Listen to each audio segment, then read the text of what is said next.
உலக இரட்சகராம் இயேசு கிறிஸ்துவின் நாமத்தில் அன்பின் வாழ்த்துக்கள்.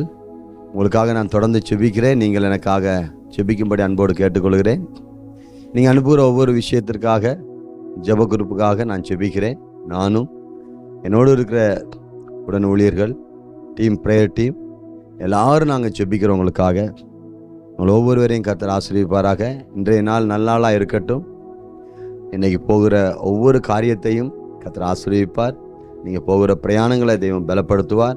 உங்களுடைய ஸ்தோத்திரம் ஒரு வீடு கட்டுற காரியமாக இருந்தாலும், வீடு வாங்குகிற காரியமாக இருந்தாலும், இடம் வாங்குகிற காரியமாக இருந்தாலும், திருமண காரியமாக இருந்தாலும், வேலை காரியங்களாக இருந்தாலும், இன்டர்வியூவாக இருந்தாலும், எதாக இருந்தாலும் கர்த்தர் உங்களை ஆசீர்வதித்து உயர்த்த போகிறார். இன்றைக்கு செய்கிற விவசாய பணிகள் எல்லாம் ஆசீர்வதிக்க போகிறார், பலப்படுத்த போகிறார். எனக்காக ஜெபிக்கும்படி உங்களை அன்போடு கூட கேட்டுக்கொள்கிறேன். கர்த்தர் அதை ஆசீர்வதிப்பாராக. ஸ்தோத்திரம். நான் ஆந்திரா, சத்தீஸ்கர், தெலுங்கானா, ஒரிசாவில் ஊழியம் செய்து கொண்டு வருகிறேன். ஸ்தோத்திரம். ஹல்லேலூயா. ஆவியானவர் பெரிய காரியங்களை செய்வார். அநேக தேவைகள் இருக்கிறது. இந்த ஊழியத்தில், மிஷினரி ஊழியத்தில் எனக்கு கீழே அநேக ஊழியக்காரங்க இருக்கிறாங்க. அநேக ஊழியக்காரங்களும் அநேக ஊழியத்தினுடைய ஸ்தோத்திரம் வேலை பார்க்குற தேவனுடைய ஊழியர்களும் இருக்கிறாங்க. அதுக்காக நீங்கள் செபித்துக் கொள்ளுங்கள். அநேக தேவைகளோடு, அநேக நிந்தைகளோடு, பரியாசங்களோடு, அநேக எதிர்ப்புகளோடு இந்த ஊழியத்தை செய்து கொண்டு வருகிறேன். எனக்காக நீங்கள் ஜெபிக்கும்படி அன்போடு கூட கேட்டுக்கொள்கிறேன். கர்த்தர் உங்களை ஆசீர்வதிக்கட்டும். இன்றைக்கு நம்ம வாசிக்கலாம் எஸ்கேல் 37:5. அதில் எப்படியா சொல்லப்பட்டிருக்குது, கர்த்தராகிய ஆண்டவர் இந்த எலும்புகளை நோக்கி, இதோ உங்களுக்குள் ஆவியை பிரவேசிக்க பண்ணுவேன், அப்பொழுது உயிர் அடைவீர்கள்.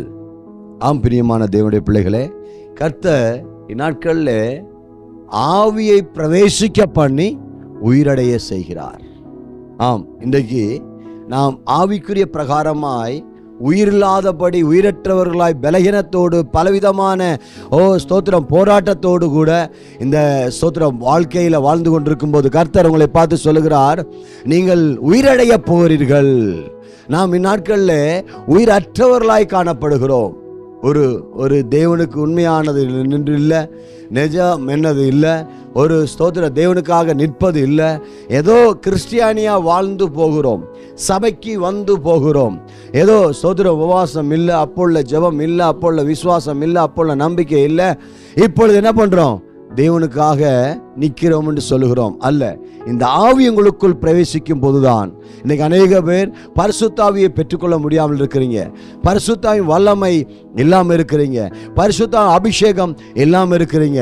கர்த்தர் சொல்லுகிறார், இந்த ஆவியை பெற்றுக்கொள்ளுங்கள். ஹல்லேலூயா.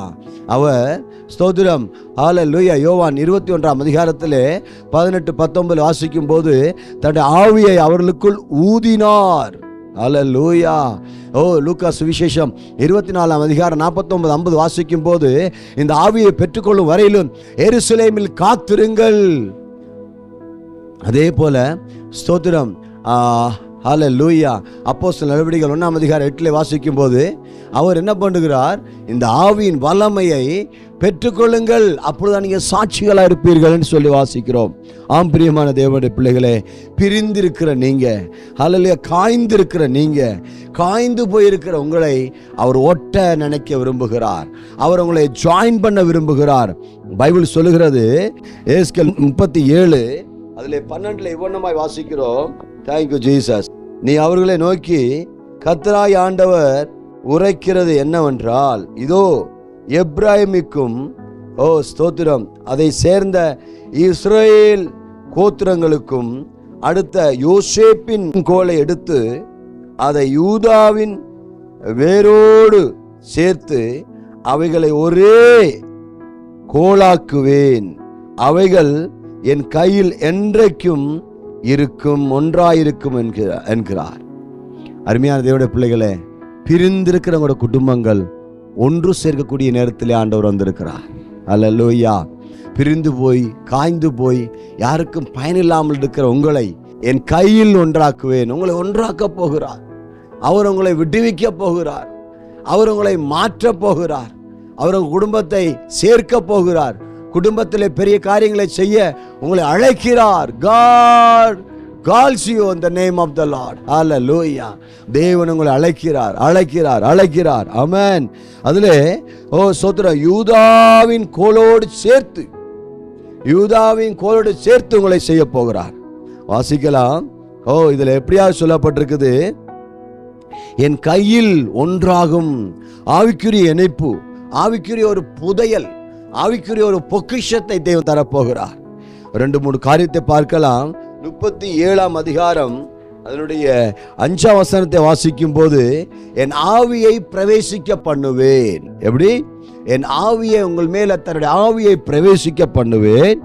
அதுல எப்படியாக நம்முடைய வாழ்க்கையில தேவனுடைய ஆவி, ஆத்மா, சரீரம் என்று சொல்லுகிறோம் அல்லவா? ஆனால் ஆவி இல்லாமலே வாழ்ந்து விடுகிறோம்.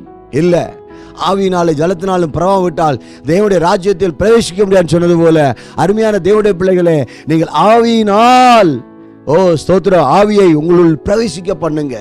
இந்த லோக ஆவி, கெட்ட ஆவிகள் நம்மளை விட்டு மாறி போகட்டும். ஹல்லேலூயா. தேவனுடைய ஆவி உங்களுக்குள் வரட்டும் என்று சொல்லி காட்டலிடுங்க. ஆமென். 2வது வாசிக்கும் போது 37:6 வாசிக்கிறேன், கேளுங்க. நான் உங்கள் மேல் நரம்புகளை சேர்த்து உங்கள் மேல் மாமிசத்தை உண்டாக்கி உங்களை தோலினால் மூடி உங்களின் ஆவியை ஸ்தோத்திரம் கட்டளையிடுவேன். 2வது, அவர் 1 ஆவியை பிரவேசிக்க பண்ணுகிறார், 2 ஆவியை கட்டளையிடுகிறார். ஆமென். நம்முடைய வாழ்க்கையில இன்னைக்கு பார்க்கும்போது தேவனுடைய ஆவியானவரை நமக்குள்ள கட்டளையிடணும். செவியில போகும்போது, காதுல போய் அது ஹிருதயத்திலே பதிக்கப்பட்டு ஹிருதயத்திலிருந்து அப்படியே பம்ப் பண்ணி சரீரம் காலிலிருந்து ஹெட் வரையிலும் அது எப்படியாக அது செயல்படுகிறதோ அதுபோல தேவனுடைய ஆவியிலே நீங்கள் நடக்க கற்றுக்கொள்ள வேண்டும். ஆவியிலே பேச கற்றுக்கொள்ள வேண்டும். ஆவியானவரை நீங்கள் அதிகமாக நேசிக்க வேண்டும். ஆவியின் வல்லமை பெற்றுக்கொள்ள வேண்டும். ஆவியின் அபிஷேகத்தை பெற்றுக்கொள்ள வேண்டும். ஆவியானவரை வெளிப்படுத்துவார். குடும்பத்தை குறித்து, உங்களுடைய மனைவி குறித்து, கணவனை குறித்து, பிள்ளை குறித்து, தாயை குறித்து, தகப்பனை குறித்து, உங்களுடைய தேசத்தை குறித்து, சபையை குறித்து வெளிப்படுத்துவார், கண்டித்து உணர்த்துவார். ஹல்லேலூயா. ஆமென். 3வது வாசிக்கும் போது அதுல எப்படியா சொல்லப்பட்டிருக்கு, 6ல ஸ்தோத்திரம், அதுல ஆவியை கட்டளையிடுவார். 1 ஆவியை பிரவேசிக்க பண்ணுவார், உயிரடைவீர்கள். இது வரும்போது, இந்த ஆவி பிரவேசிக்கும் போது உயிரடைவீர்கள். நம்பர் 2, ஆவியை கட்டளையிடும் போது தேவனை அறிந்து கொள்ளுகிறீர்கள். அதுல சொல்லப்பட்டிருக்குது, நான் கர்த்தர் என்று அறிந்து கொள்வீர்கள் என்று உரைக்கிறார். அப்ப தேவனை அறிந்து கொள்வதற்கு இந்த ஆவி தேவை. இந்த ஆவியானவர் நமக்குள்ள தேவை. இந்த ஆவியின் வல்லமை நமக்குள்ள தேவை. ஸ்தோத்திரம். 3வது வாசிக்கும் போது ஸ்தோத்திரம் 37:14 இவ்வனமாய் சொல்லப்பட்டிருக்குது, என் ஆவியை உங்களுக்கு வைப்பேன், நீங்கள் உயிரடைவீர்கள், நான் அப்பொழுது கர்த்தர் என்று அறிந்து கொள்வீர்கள், இதை சொன்னேன், இதை செய்வேன். அப்ப 3வது எப்படியாக அவர் சொல்லுகிறார், அதை நிறைவேற்றுகிறார். எப்படி? உங்களுக்கு ஆவியை கொடுத்து, ஆவியின் அபிஷேகத்தை கொடுத்து அதை அவர் நிறைவேற்றுகிற தெய்வமா இருக்கிறார். ஜெபிக்கலாமா? நல்ல பிதாவே, 1 ஹல்லேலூயா. ஐயா, ஆவியை கட்டளையிட்டு உயிரடைய செய்கிற தெய்வம், ஆவியை அனுப்பி அறிய செய்கிற தெய்வம், ஆவியை வைத்து எங்களை எல்லாம் ஆசீர்வதிக்கிற தெய்வம். ஆவி எங்கள் மேல வைங்க ஐயா. நாங்கள் ஆவி இல்லாமல் அலைகிறோம் ஐயா. ஸ்தோத்திர, ஆவியற்றவர்களாக அலைகிறோம், விடுதலை இல்லாமல் இருக்கிறோம். ஒரு விஷயம், விடுதலையின் கரத்தை நீட்டுவீராக.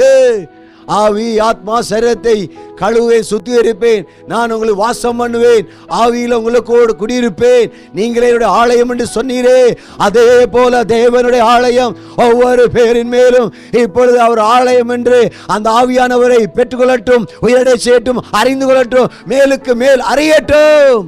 கிருபையா நடத்தும் ஆண்டவரே. ஆண்டவரே, உங்க நாமத்தை மாத்திரம் மையப்படுத்துங்கப்பா.